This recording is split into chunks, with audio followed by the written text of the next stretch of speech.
Hello, everybody. I'm Zeus Caravallo from ZK Research, and it's time for week 49 of Real Time Recorded. And I'm here with, as always, with Dave Michaels. Dave, how's your week been? It's been a busy week. We're in the last couple weeks of the year. We're almost done with the 2021 series. Yeah, everyone's trying to, I guess, get some news in. We had some big news to start the week. We had contact center vendor Genesis, right, announce a new round of funding. I think it was $580 million. Yeah, on a $21 billion valuation. There was some pretty interesting investors in there. Zoom's, I think was one of them. Salesforce. I think was another. Yeah, so they had some big investors, big name investors. The valuation I found interesting because I think, I'm not exactly sure what the revenue is because they don't disclose it publicly. But if you assume it's a little over $1 billion, it's a little under 20x revenue, which is way less than TalkDesk, but more than Five9. So maybe they fall in the middle there. And considering they've got still a legacy business, that's a pretty reasonable valuation. That's big though. So I suppose it's a tough comparison, ZS, because the Five9 and TalkDesk are pure CCaaS plays. Yeah. And Genesis has a CCaaS play as well as what they call the multi-cloud play, which is more around the single-tenant private cloud type of implementation. But I was actually really surprised by this. I was expecting them to announce an IPO. But I guess, I don't know, I missed the memo, but I guess the new rule is you do a round of funding before the IPO. So I think TalkDesk is slightly ahead. They announced their round of funding not too long ago. And now Genesis announced. And so I imagine both of these companies will have an IPO in 2022, but of course that's speculation. And that seems to be the new norm. You do a fundraising round first. You establish. This is a great statement. I mean, they've got three. I don't know if you can call them competitors or not. I mean, Zoom was about to buy Five9. You've got Salesforce, which is a potential competitor, and you've got ServiceNow, which is a competitor to Salesforce. And they're all looked at the numbers and were impressed enough to throw in $580 million and with a few other people, and so it's a nice validation. It sets a 21 billion valuation. When they go to market, they've already got a line just like TalkDesk. So I guess this is the new norm. It's I'm expecting IPOs. What do you think? Yeah, companies are waiting longer to IPO. I think there's still a lot of uncertainty in the financial markets right now, especially because nobody knows what the next month's going to look like, right? With COVID-19 still kicking around, so there's a lot of speculation. The IPO market has been really tricky lately, yeah. And there's a lot of art to just getting the timing right, and so I guess this buys them a little bit of breathing room. Yeah, and I'll be curious to see if any of the companies that do go public this year use the SPAC process. I know when he interviewed John Chambers a while ago, he actually talked about he wants his portfolio companies to actually become SPACs and making it easier to IPO without having to put up a lot of the upfront capital that you would have had to with the traditional process. So who knows how this plays out, but both those companies are probably the next two in our space to go public. So kind of a similar theme. The second story this week is Zoom announced 13 companies that are receiving funding as part of their second batch of their Zoom Apps Fund. They announced their Zoom Apps Fund a while back. I think it was $100 million. Interesting strategy. They are investing in companies that are using Zoom, and it's a two-pronged attack, right? If the companies are successful, they become Zoom customers and build out their Zoom revenue that way. And then also, if the companies are really successful, Zoom Ventures gets money back as the value of those companies goes up. This is the new play, right? We saw this just with Genesis, that they are Ventures, Salesforce, ServiceNow, and Zoom investing in companies. It's right on the books. Why pay dividends when you can invest in companies? So, did any of these companies stand out to you, Zeus? Not so much any specific company. I thought what was interesting was the range of companies, though, right? So they had a company called Phonomo, which they're a mobile PC video game company. So you think of that more as a consumer-based company. They invested in a company called Build Better, which is a customer service company, which is more aligned to contact center. I'm assuming somehow they're going to roll that into their video engagement center.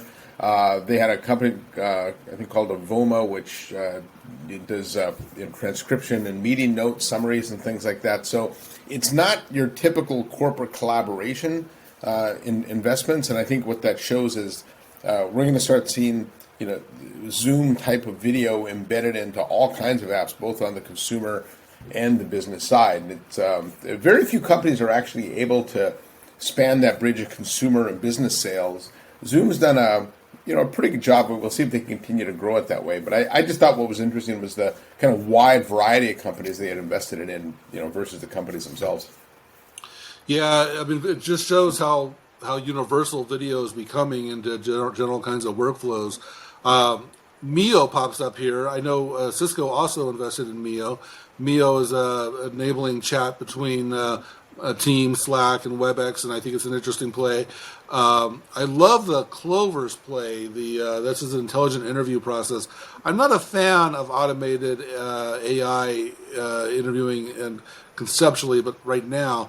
But I think it's a really interesting space, and I think the whole world of hiring, particularly during the pandemic, really changed, and I think we're going to see this become much more mainstream approach. And following on that same light, Dave, also this week, Twilio announced the launch of Twilio Ventures, which is a $50 million fund to do, exactly what we've been talking about, right? Fund smaller companies. Same theme. This is a one theme video. Yeah, I think they're going to have two focus areas they mentioned in their press release. One is ecosystem investment that promote the success of their partners and companies that are already in their ecosystem. But then they're going to divert some money to frontier investments, which what they call adjacent markets that I think would be non-traditional uses of Twilio. Frankly, I'm surprised they didn't have this already.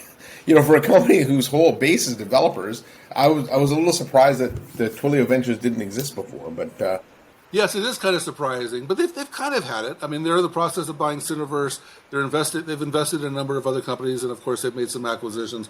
So they've kind of had it, but I think it's more formal now with this $50 million fund.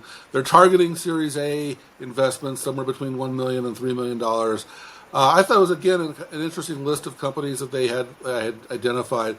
But this is a very different play because what I like about this one is that they are all developer-oriented companies that they're investing in, and so and Twilio seems to have really, they were a little confused for a while whether they were a CCaaS player, whether what business they were in, and they seem to be really clear now. We are definitely targeting developers, and we're definitely helping them bring communications to their apps, and that clarity has really helped, and I guess that's probably why they did this fund.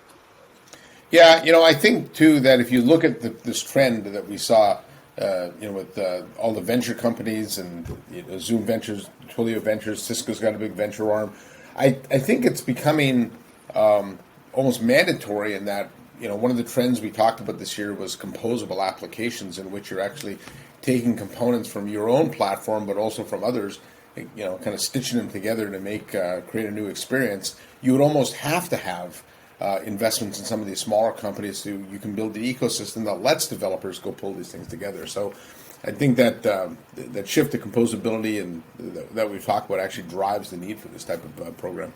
So the only thing I'd say on top of this one is that they're investing in companies that I've never even heard of. I mean, they're really, it just shows that I'm more focused on the application side and the enterprise IT side. But I think it's fantastic that Twilio is doing this. Well, these are small, Dave. The only one of those that I knew was Crisp, because I use it, which is a noise reduction app that actually brings that noise removal inbound and outbound to whatever app you're using. But that's the only one that I was aware of in that list. But I think these are all really small companies right now. And one last piece of news, which just broke this week, was that Anand Iswaran is going to be leaving Ring Central.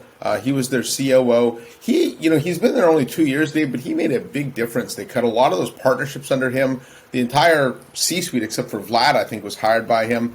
And I think the biggest thing I can say about him that, and this is what one of their employees told me, is that he brought a lot of heart to the company and a lot of well-being. And so if you look at during his tenure, that company has won almost every award that there is from a people perspective, best place to work, most diverse company, all those types of things.